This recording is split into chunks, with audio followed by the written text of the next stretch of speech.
Hello, and you are listening to FPcast, the official podcast for Fruitless Pursuits, where we bullshit about the week in pop culture. I'm Luke. And I'm Jacinta. And this week we're talking about... movies, television, collectibles, video games, comics, books, board games, and more.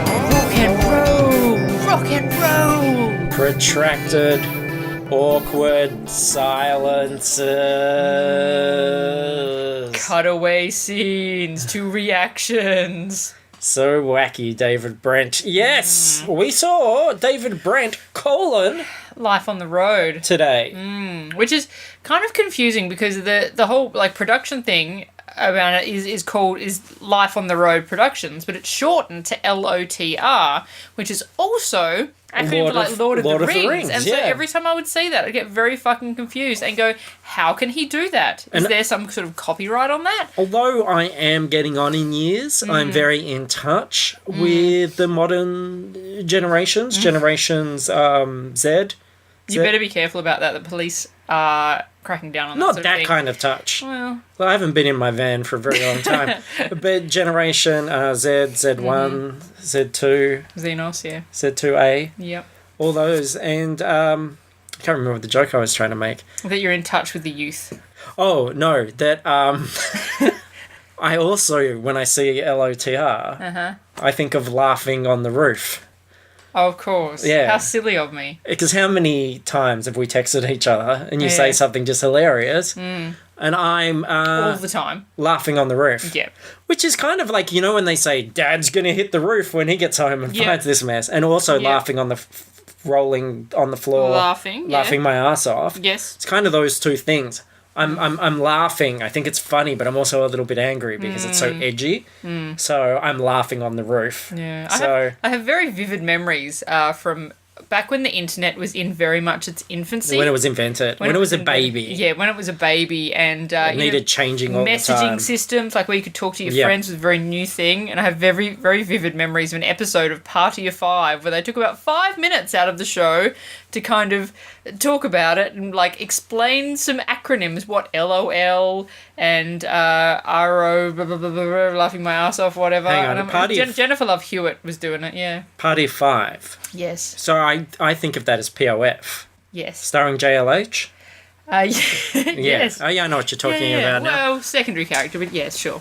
Hands up if you've guessed that it's a slow news week. That's why we guessed that we've gone to the pub and had a few beers before this one too. Recording on a Saturday night. We've had some beers. I'm having some more beers. It's just very slow news week. I'm in a completely different headspace at the moment. So let's just see what happens.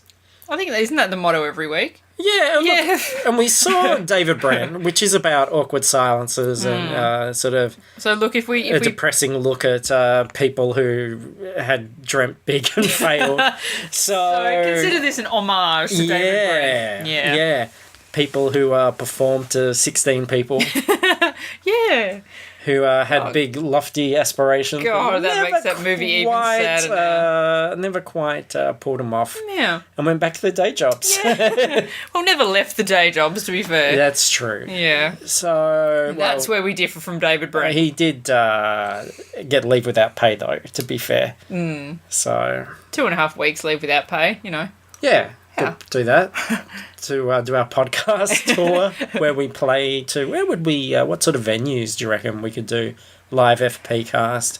Small rooms at backs Very of small pubs. rooms, yeah, like the storage cupboards. A community hall foyer.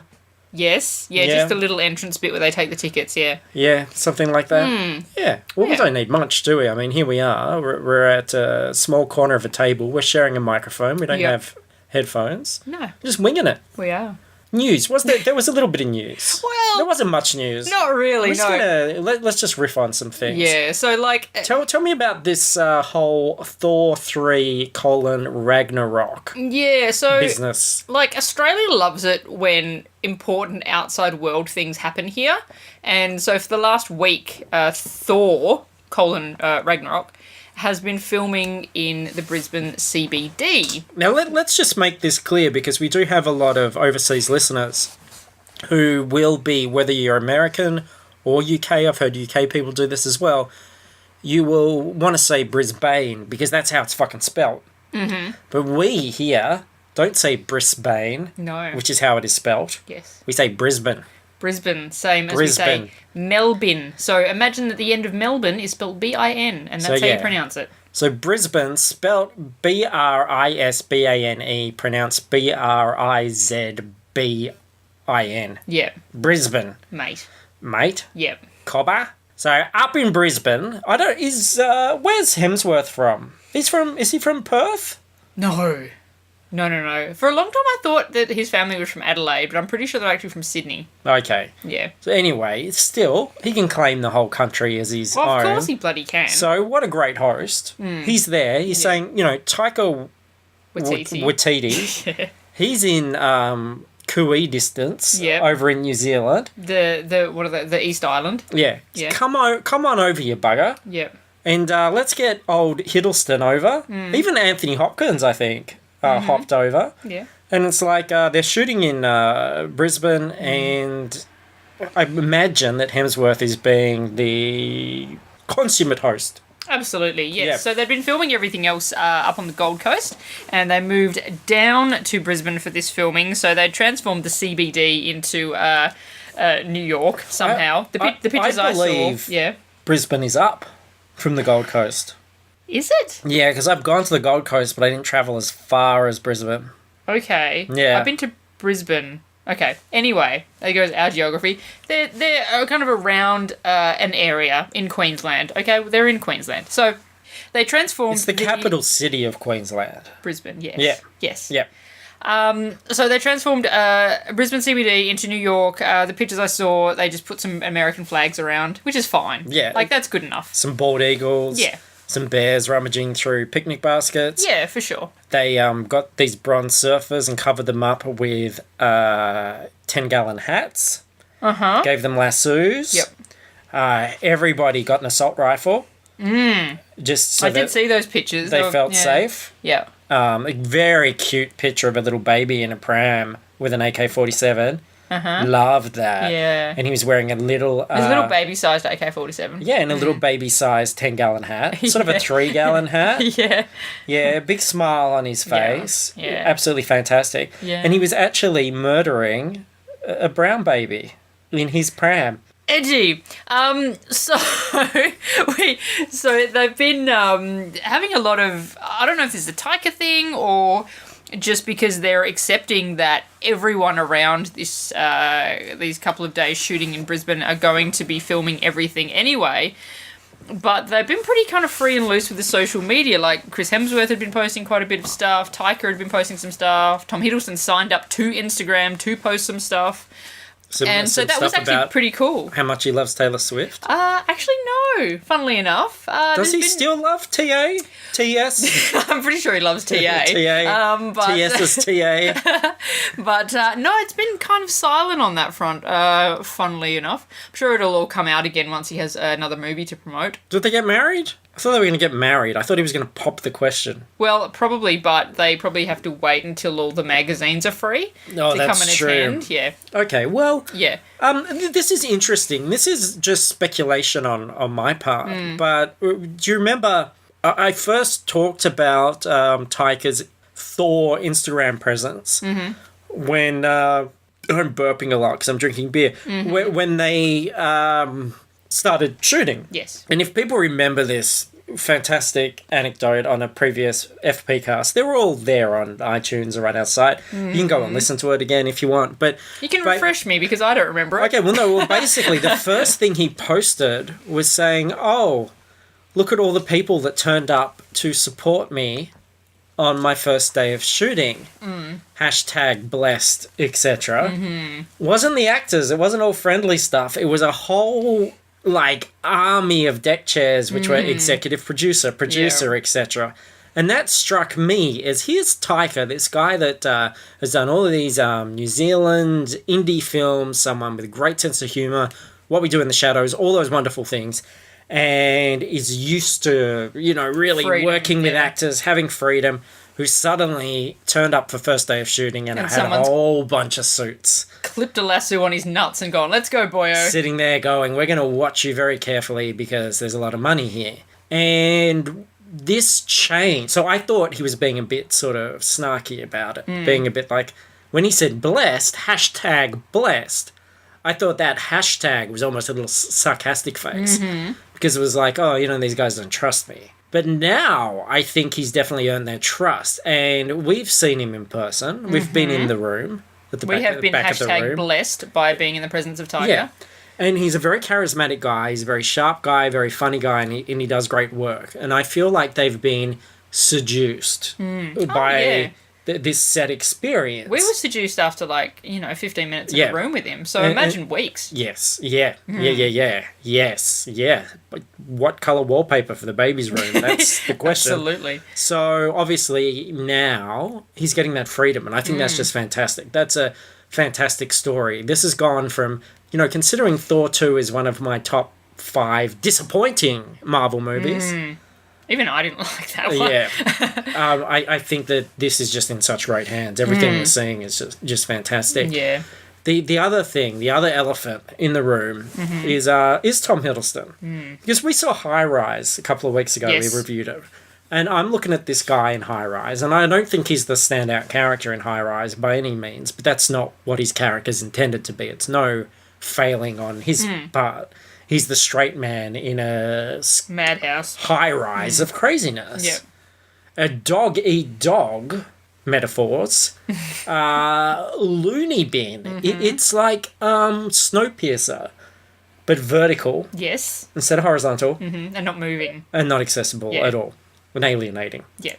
So I was looking at Hiddleston in that and was like, yeah, he's a handsome dude. But the thing is, I know this from photographing models, and look, all the models I photograph are lovely women. But I appreciate the fantasy, the illusion, because I see that. I see what they look like when they come in, and I see the photos, and it's really about capturing a moment. And in a movie, a big budget movie, every time you're taking a shot of someone, you are making sure makeup, hair, angles, lighting, everything, that it is incredibly flattering. Yeah. Not so with social media shots necessarily. No. Although, I'm sure they take more care with their social media shots than, say, Joe Blogs, the butcher, Yes. from down the road, who always posting pictures of his meat on my Instagram feed, of his giblets. At joesbutchers.com. But I'm looking at Loki, and I remember this was a guy at one point that was making the ladies swoon. Loki, oh my god, my heart's a flutter. God of mischief. Woo! What do you reckon about the current pictures of old Loki? Not into it. Yeah. Not into it at all. I wasn't into him in the Dark World. The longer that hair gets, it just gets rattier and greasier. And I understood where they were going with it, I guess, in the Dark World, because he was in prison and he was sort of, tortured and everything. And He wasn't. He was reading a book. no, he was tortured in his mind, Luke. Everybody was like... Physical manifestation of his mind torture. Everyone was like breaking out of prison. There was chaos, and he was in the background reading a book. And for me, I went, if you don't give a fuck about this scene, and it's your escape scene, if you don't give a fuck about it, then I certainly don't give a fuck about it. You're not invested in this. Fucking when Hannibal Lecter escaped, he took off a guy's face, and he went through the whole. He could just fucking run out the door. He could have read a book. He was well read. He was. He was, he knew about art, he knew about music, all that sort of stuff. He strung the fucker up in an artistic way. Can you imagine? Anthony, he was younger then, but still, and he didn't have a stepladder or He was just really committed. hanging wire. Yeah, exactly. Yeah. He was committed to that escape. So if Hiddleston's in the background reading fucking Hop on Pop during the, I'm like, well, why do I give a shit about anything that happens in this film? But I saw the photos, and I thought I was looking at The Disaster Artist, the story about the room, because Loki looks so Tommy Wiseau, and I know people have made that comparison before, but now, more than ever, he's gaunt, he's wrinkled, he's got pale skin and jet black long hair. Why so serious? I feel like saying that he's wrinkled is a bit harsh. He's not that bad quite He's younger yet. than me, but in those Brisbane, the sun's hot enough to fry an egg. Well, it is, yes. Bright sun, not studio lights. No, yeah. You know, like even Hemsworth's not looking as fucking dreamy in those pictures. No, They all look like just real people. Yeah, I think it's a lot of that. Even Hemsworth is looking a bit off, but I think it probably is that TV makeup, like heavier than usual. No, so I when he's just sitting there think next it's to like fans, he looks gross. It's just what a guy looks like. That's what he looks like out in the sun squinting. You know, like we think everybody looks like they do on the cover of magazines, but they have some pretty expensive like photographers and retouchers and process going into that. People don't I look think like. Chris Hemsworth probably is pretty dreamy. Oh, yeah, of course he is. He's like a good-looking guy, but he's still gonna have. If you took 10 random photos of him, he's still gonna probably look derpy in 7 of them. Maybe, I don't know. Yeah, well, I saw some of them. They were the ones they were putting out. Those were the ones that I sent you. Yeah. So it looks like they probably have wrapped up. I did read one article that said that this big final battle scene was going to be the last thing they were shooting, and then they'd go into post-production, because Mark Ruffalo finished weeks ago. There wasn't nothing that came out was much indication of what is actually going to be going on in the scene, presumably because everything is going to be fucking CGI in it. Yes. The only kind of little funny thing that I saw, there was a little shot of filming of girls coming up to Thor and wanting a selfie with him and completely ignoring Loki, who's sort of standing off the side looking very put out. So that was fun. But interesting. And Loki is wearing Johnny Cash, jet black suit, black shirt, black tie, black jacket, black pants. Just looking like a fucking waif of a ghost next to Chris Hemsworth, who was wearing a fucking hoodie and jeans as Thor. Yeah. Yeah. Both of them out in Brisbane. Hoodie and jeans, black suit, sweating their balls off. For your entertainment next year. Pretty much, even though it's winter, I imagine that Brisbane was hot as balls. Hot as balls, and no 2 pairs of balls were hotter than really what was happening in there. Meanwhile, Taika, wearing a robe. Yeah. Nothing underneath. A lot of breeze on his, tickling his balls. With was like fine. big monogram TW on the back of it. Yeah. Never forget. Like the boss. There we go. Boss. Look. Slow news week, 18 minutes on a complete Complete non-story. Yeah. Here's another one. Here's another non-story. There were some photos from Bill Condon's, behind the scenes of Bill Condon's Beauty and the Beast. Well, one photo in particular that I'm thinking of, which was cameras all set up filming a Gaston scene. And this is going to be Luke Evans. I'm excited about Luke Evans more than ever because we just saw High Rise, which he stole that for me. He was brilliant. You only see the back of him as Gaston. And Josh Gad, who voiced the snowman in Frozen, is playing... What's the guy's name? LeFou? LeFou. What's the difference? The and... or is it feminine, masculine? Feminine, masculine, okay. I think. Yeah, sure. So LeFou. Yeah. He's a man. He's a man. Yeah. Not much of a man compared to Gaston, but who No one can is. fight like Gaston. But yeah, they're there. They're in the... it's obviously that song. Hunting tavern sort of thing. Yeah, and it looks perfect. It It's does. a It live looks action so good. version of Beauty and the Beast. Yep. It's very exciting, and you think, well, great. This is going to make $1 squillion, and Disney's on such a fucking roll. It might not ruin many people's childhoods. No, like, It'd be amazing. yeah, I'm sure the internet will find something to kind of complain about, but or maybe not. Maybe everyone will just be absolutely charmed by this tale as old as time. Maybe. And the other picture was a picture of Cogsworth and Lumiere, which is the first time we've seen them, but it was a very odd picture. Lumiere's just kind of a blurry mess of stuff, and Cogsworth's face are tiny black kind of shrieking zombie holes. And my feeling... like a little Pooh Bear face with little black eyes. It's weird. Yeah. And my feeling is this is them trying to be inconspicuous. Like Lumiere's holding like one of his things in front of his face or something. I feel like this is them trying to blend in, which probably isn't the greatest shot to share Oh yeah, the hiccups now as well. To share initially, but there you go. Well, people are saying it's just concept art and it's not necessarily a shot from a movie think it is or a anything shot. like that. That is my feeling. Yeah, I think when I initially saw it, I thought, oh man, that looks pretty creepy. Like, there's definitely an element of nightmare fuel there. But then, if you're thinking about it, in a live action movie, people are getting turned into fucking clocks and shit. That is nightmare fuel. And if it looks creepy, then good. Ewan McGregor's French accent is nightmare fuel, so I almost feel like they had to make the clock face ultra scary to kind of balance that out. It's like distraction. It's like, oh, look at this instead. What if she is the one? No. Yeah. So yeah, Beauty and the Beast next year.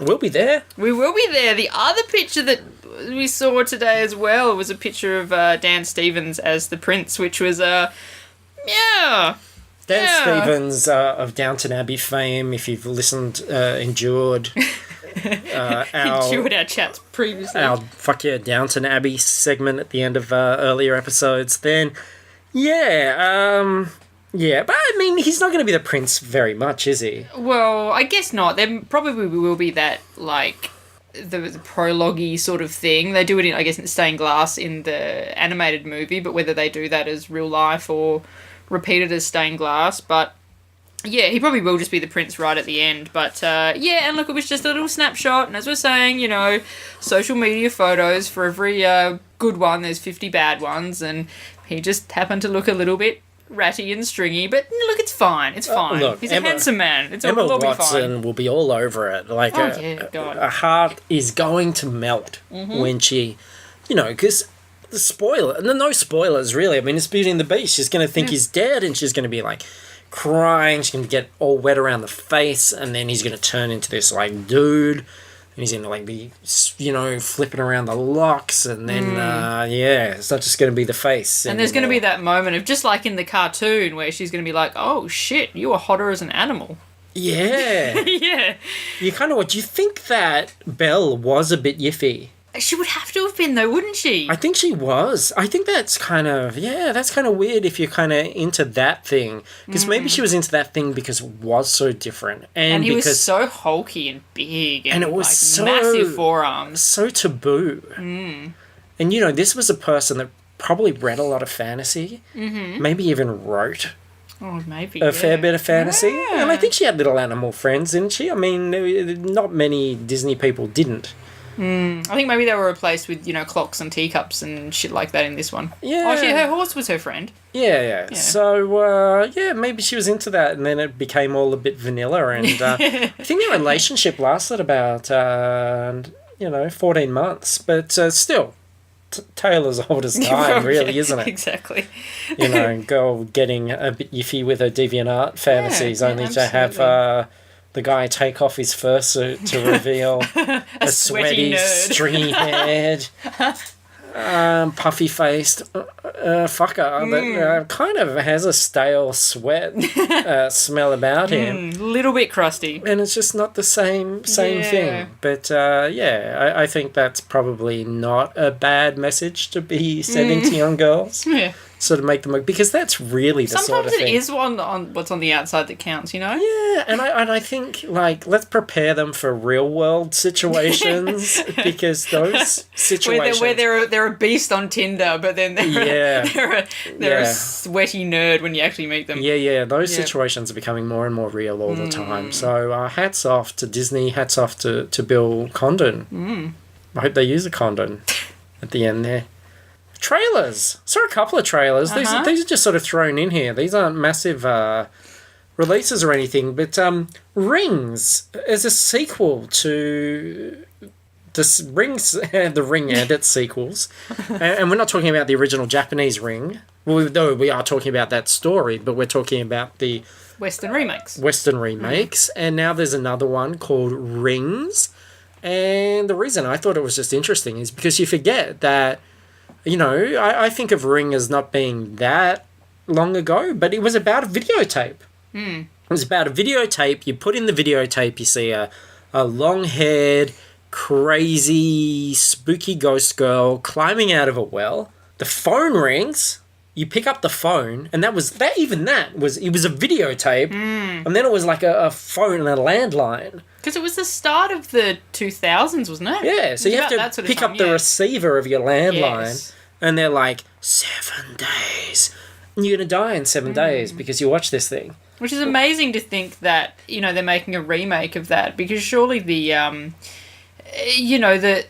range of victims available to this girl the pool is limited, right? You have to find somebody with a VCR. With a VCR, yeah. And with a landline home phone. I know. So Like, she's shooting herself in the foot now. does not work very well at all. You would think, okay, this is a bad time for ghosts. Yeah. Samara, I think her name's Samara. Don't know, never seen them. Your time's kind of ended. Yeah. However, it looks like this reboot has really updated it for the modern age. You can watch this thing on YouTube.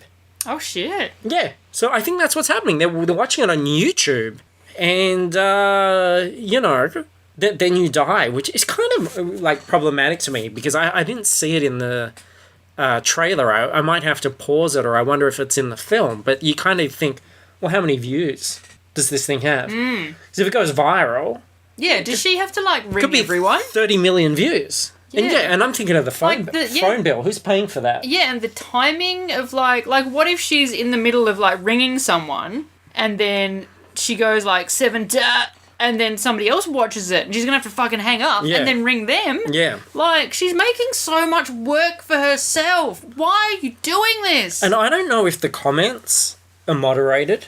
Yeah. But I can't even imagine the, like, hateful comments she's so probably fake, getting. CGI bullshit. Yeah, and, like, all the misogynistic stuff. She can get in my well. Yeah, well, bitch, in the... yeah, all that sort of stuff.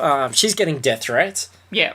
They're death threatening her. She's, like, ready to dial a death threat, and some fucking fat misogynistic YouTuber is death threatening her first. Yeah. And she's like, well, what do I do here? And she's like, 7 days. And he's like, no, fucking 7 hours. I'm coming for you. And she's like, well, hang on. That's kind of undermining what I'm gonna setting... fucking dox your shit. what I'm setting out to do.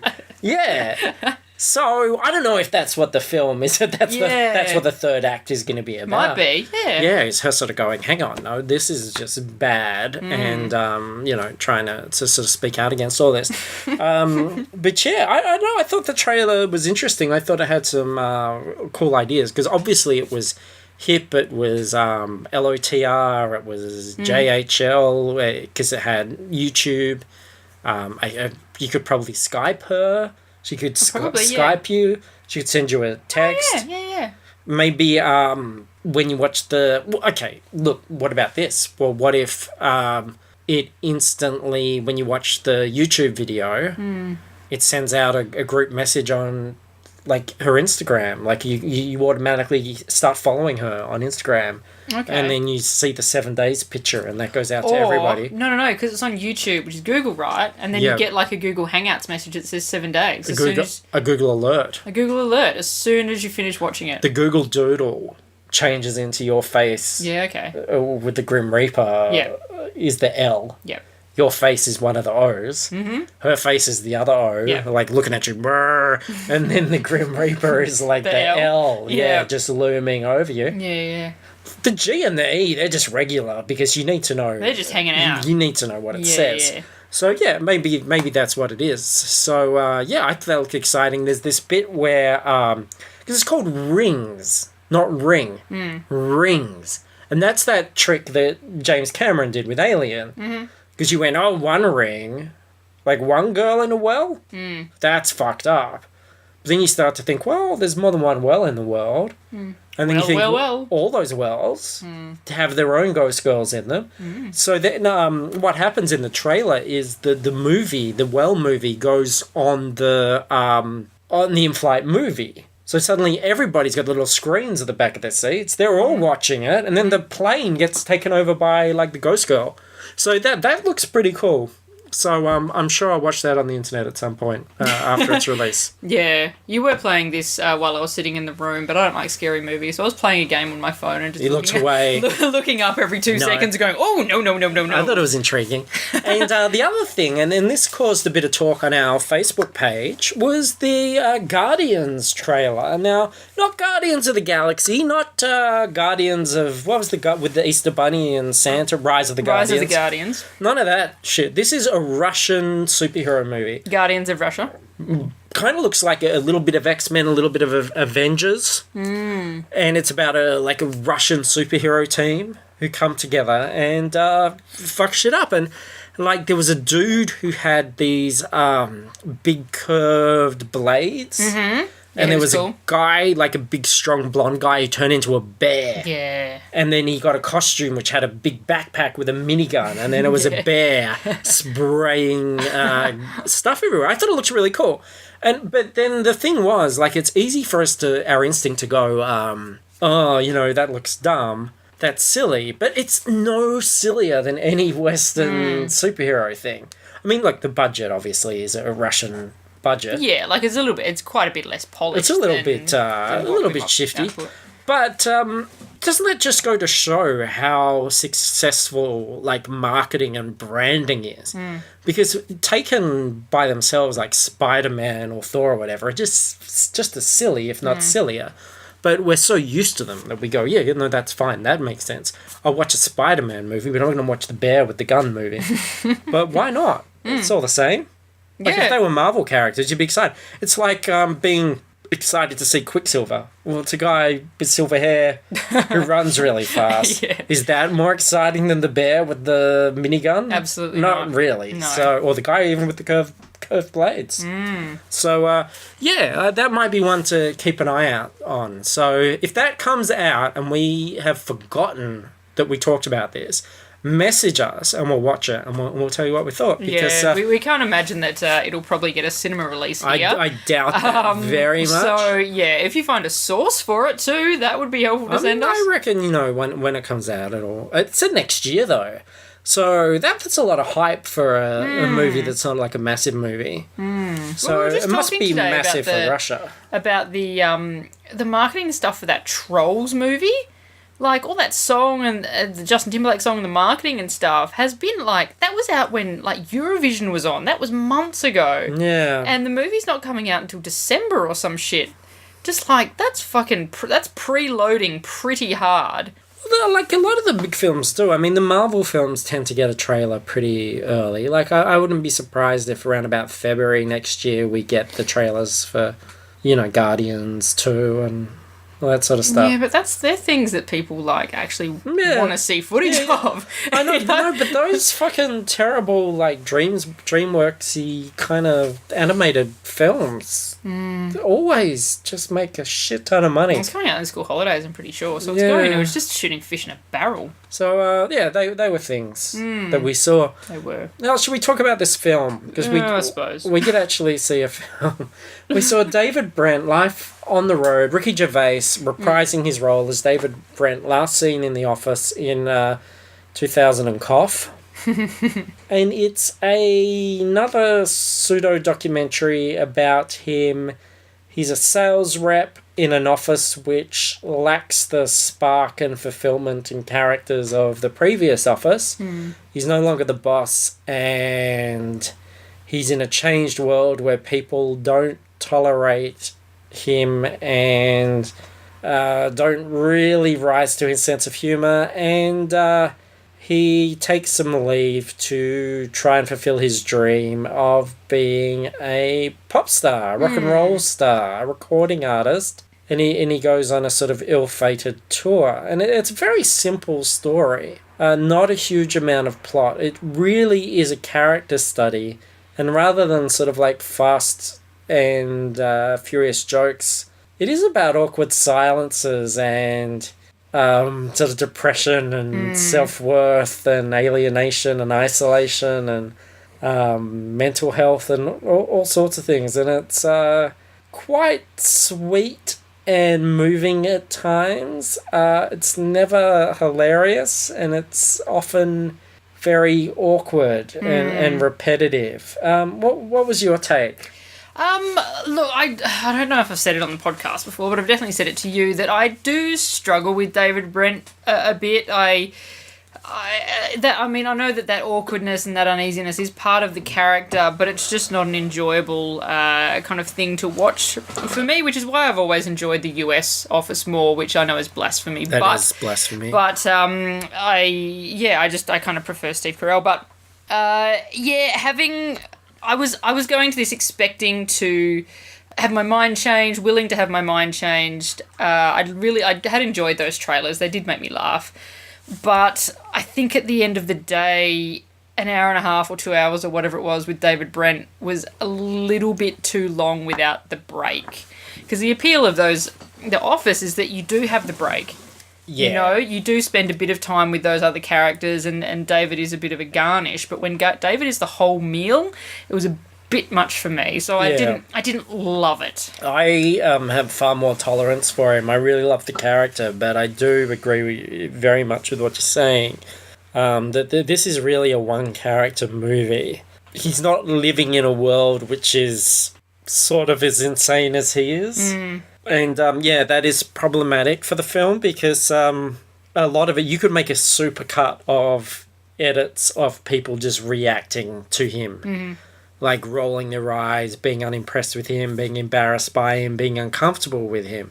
And it kind of becomes problematic because it's put so much emphasis on him.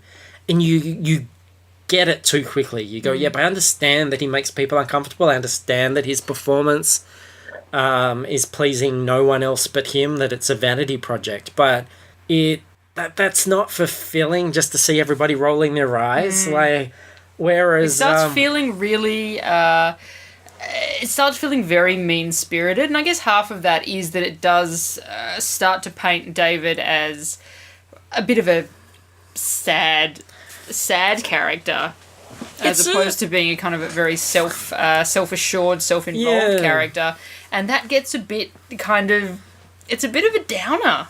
It's a difficult balance to achieve, but like, I know there are movies in the past that I really have that same problem with. Like, even if you go back and watch something like Ace Ventura, which I think is really dated, or even like any of that sort of Jim Carrey era, there's so many shots of people going, oh, who is this guy? This guy is so weird and stuff. And I find that really difficult to stomach. Whereas, like, going back again, early 90s, like, look at Seinfeld. You know, a character like George is a fucking horrible character that people react to as if you're a horrible person. But at the same time, the supporting cast of Seinfeld are the most amazing characters, whether it's Mr. Peterman or Putty or the Super Nazi or that guy that wanted the library book back or whatever. All those characters are so rich and have their own quirks and problems. And that doesn't detract from the main characters still being selfish people who do things that people react to badly. And it didn't miss that because you really are just watching this one guy. And there's this weird multi-layered meta thing sort of happening with this film because the film itself is a vanity project, which is about a vanity project. And the film is about someone who was once really successful with this thing trying to recapture that fame and then finding that maybe not going to be as good. Yeah, that nobody's interested anymore. And sitting in that nearly empty cinema made you go, well, this is kind of happening again. And it's not that Ricky Gervais is this washed up person by any means. Like, he doesn't need this. I think he's somebody who is hasn't slowed down at all. Like, he's someone very much in his prime who has a lot of opportunities and is a very funny, talented person. Yeah, maybe he thought that people were more invested in David Brent than they are. It is the movie's definitely aiming for a subset of a subset. Like, you have to be that sort of person that's going to go and see a relatively low budget, small scale, small scope comedy and pay for that in a cinema when their cinema money is being like siren called by your huge blockbusters and things like that. And then you also have to have an investment and a knowledge of that character from The Office. And as we sort of said, you're sort of going back 10, 15 years ago for that. And then even beyond that, it's not reaching that same sort of intensity or kind of energy or freshness of that original. And the movie calls that out in a way. I think it's aware. I don't think it's a delusional movie. I feel like what it achieves and what it sets out to do is what he wanted it to do. Like, I don't think it's a failure in the sense that he wants it to be one thing and we think it's another thing. I think he's smart enough to know exactly what this thing is. And I think he's trying to tell a different story to The Office. I said to you when we left that having watched Derek, his series about the guy with... the intellectual disability. Yeah. Which is wonderful. It is wonderful, and that's a character that kind of makes people uncomfortable at times. But that series has so many really beautiful, poignant moments where you have a huge amount of empathy for the characters. And I think that maybe is more of his mindset now, and it was more about sort of deconstructing David Brent and trying to get that empathy for somebody who's kind of isolated, alienated, and has that drive to perform in order to be... because he just wants to be liked. Yeah, which it did get that towards the end, but there was quite a bit of treading water in the middle for me. Yeah, I agree. Like, my biggest thing about it is if I was going to try and find... and I think this is good. I think if you're reviewing something or you're thinking about something, you don't like something, I feel like we've skated around this recently, is... find that first problem. What's the main problem? What's the core? Because often all the nitpicks people have about movies are like 10, 15 problems down the track. You got to keep going back and going, well, where does all this branch from? And for me, I think I wanted to see this because it's David Brent and I really like David Brent, but there's nothing about this that needed to be a movie and something that you pay that premium for. As you said in the car, it could have either been like an hour-long special or something that was released through Netflix or BBC or whatever, or I would think make a 6-episode series about this. Do 6 half hours, and then not only are you telling this one overarching story, but you're also, if it was presented in that format, I'm not talking about just cutting up what exists, I'm talking about taking the idea and writing it as a 6-episode thing. I think each episode would have had its own little 3-act structure, and they would have been able to find so many more moments, which instead have been stretched over one film, as opposed to ideas that could have been packed into...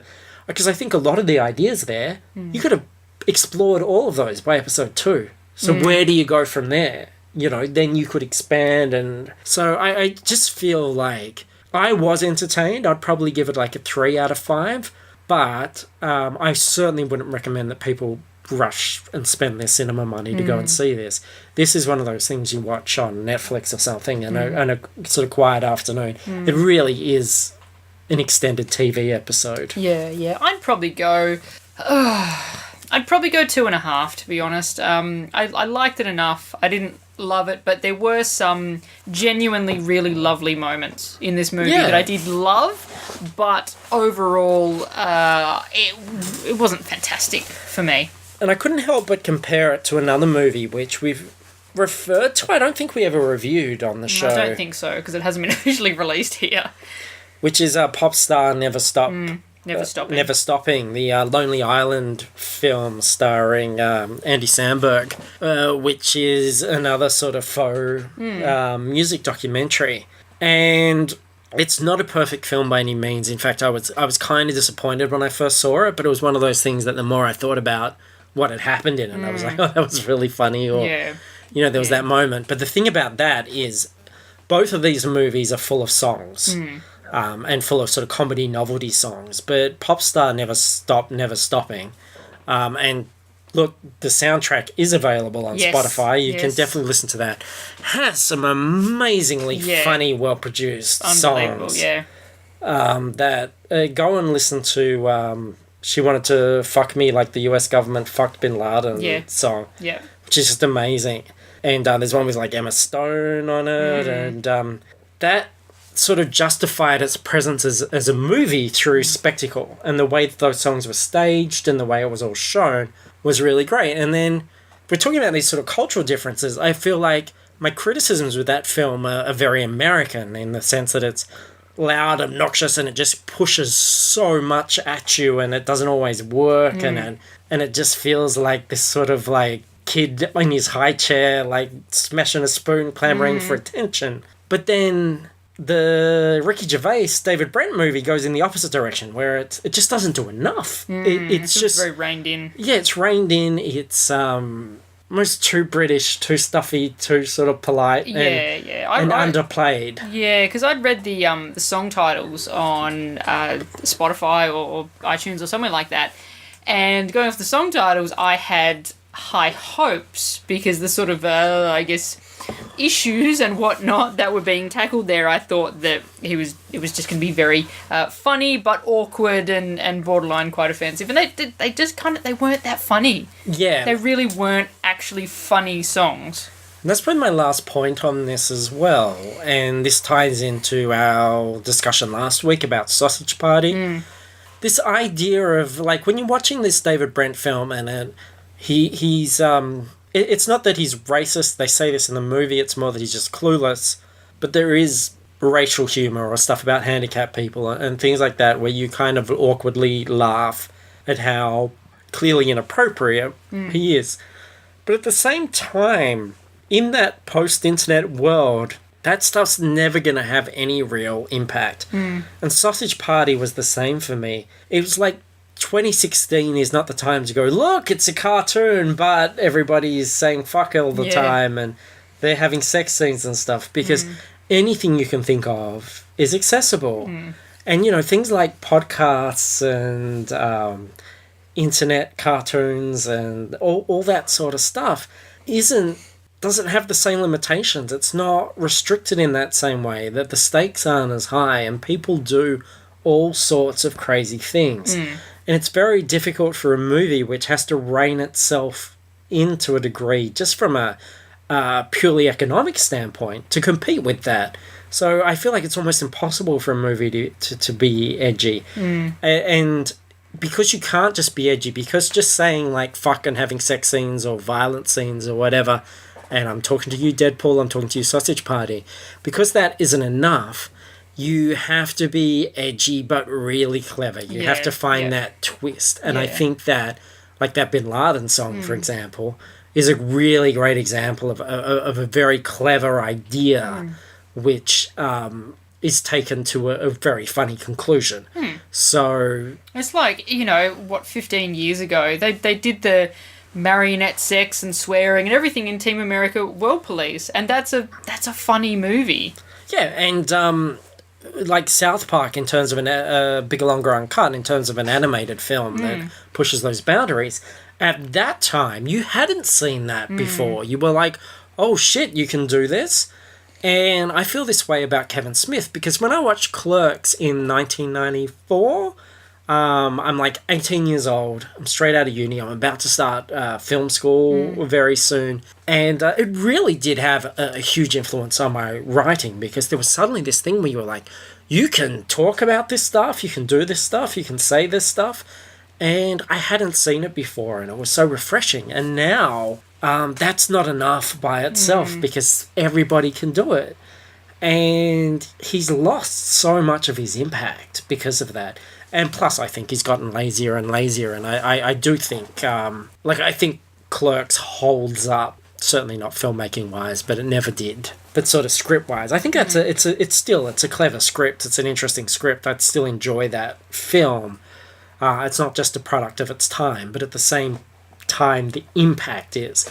And Something About Mary is another one I will go to. I remember seeing things in that and thinking, oh shit, you can do that? Like, I wasn't expecting that, whereas now... Well, it was one of the first times that they kind of make a joke and then take it that step further and, like, show you the dick cord in the zipper and stuff like that. Yeah, that was that real, like, or the cum in the hair, yeah. They follow through and you go, wow, but now anybody can do that. And I don't mean that in a I think the quality of stuff that is made on the internet and everything is just amazing. So many of those barriers are taken down, so it can't just be I'm kind of being a little bit unintentionally racist, or I'm saying fuck a lot in a cartoon, or we're having. So you have to find a point of view which is so unexpected and so different. Yeah, you have to in order to have justify that impact. Yeah, and you have to justify why people are spending $15 to go and see something at the movies when they could see something probably better on YouTube. But the problem is, of course, when you do those things, they are hugely alienating for large amounts of the population. And then if we look at edgy films, I know I always go back to the Lobster, but I think that The Lobster is just such a great, unique example. Or even I'd say even Swiss Army Man to a lesser degree. But when you start to actually be a little bit unique and a little bit edgy and sort of push those boundaries, you alienate a lot of people, and that doesn't make any financial sense. And that's where you're at. That's what I thought about with Sausage Party, that idea of, is it a critique about religion? No, it's not, because they're kind of scared of that. They're going to skate around it, and then they're going to go, no, too hard, and leave, because you can't do it with a movie of that budget. It wasn't memorable, was it? I won't think about it again after today. No, there was not even any real scenes that you're going to want to, discuss later or anything like that. It really was just like an episode of The Office with all the, good character stuff pulled out of it. Yeah, the trailer's probably got the 4-minute version, 3-minute version that you need to see. Yeah, you're going to get as much out of that trailer as you are out of the film, I think. So there you go. Yeah. Well, what have we got coming up in the future? I think we don't have anything officially down for next week, but I think we're going to use that to maybe catch up on Kubo and the Two Strings. Yeah, I'm curious about that one. We've talked about it before on the podcast. The full trailer put me off a bit, but I think it's reviewing really well. Visually it's going to be absolutely amazing. Yeah, absolutely. So maybe we'll do that. Yeah, and there's Peach Dragon coming up as well. Peach Dragon we'll definitely be seeing. That's been reviewing very well. Yeah. I'm seeing Secret Life of Pets tomorrow without you. I'm letting you you get away with that one. Yeah, I'm not too keen. So, yeah. And again, in a couple of weeks, folks, watch out. Buddy, Spin Out. No, God. We better hope that something else gets released that week. Into? Otherwise, it's going to be spin outs all over the joint. Fucking spin outs. All right. Well, I think despite what little we had, and considering that... we polished that turd up good. About half of this podcast was just bullshit about Thor. Filming, basically. Pretty sure that half of that last Thor movie was just bullshit about Thor. That's true as well, very much. So yeah, look, thanks everyone for listening. If you haven't heard the news, Book Was Better is kind of on hiatus just for a little bit because I'm doing a graphic novel. I really wanted to do this thing for a while.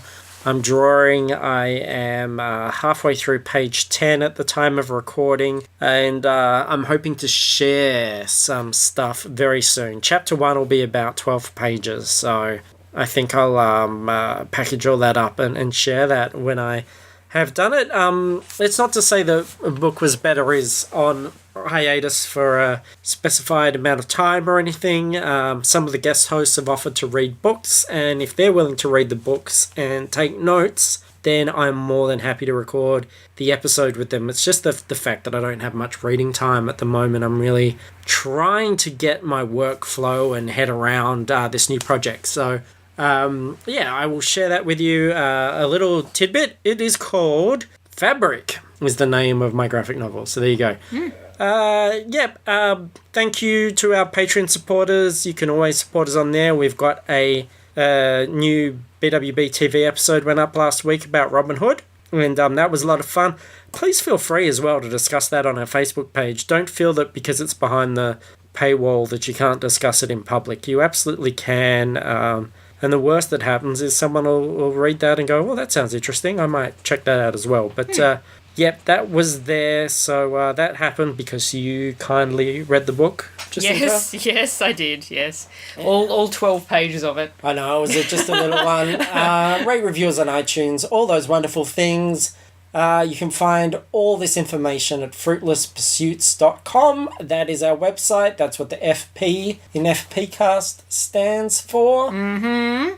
And, yeah, said enough. Yeah, that's it. Cool. See you next week. See you next week, you fuckers.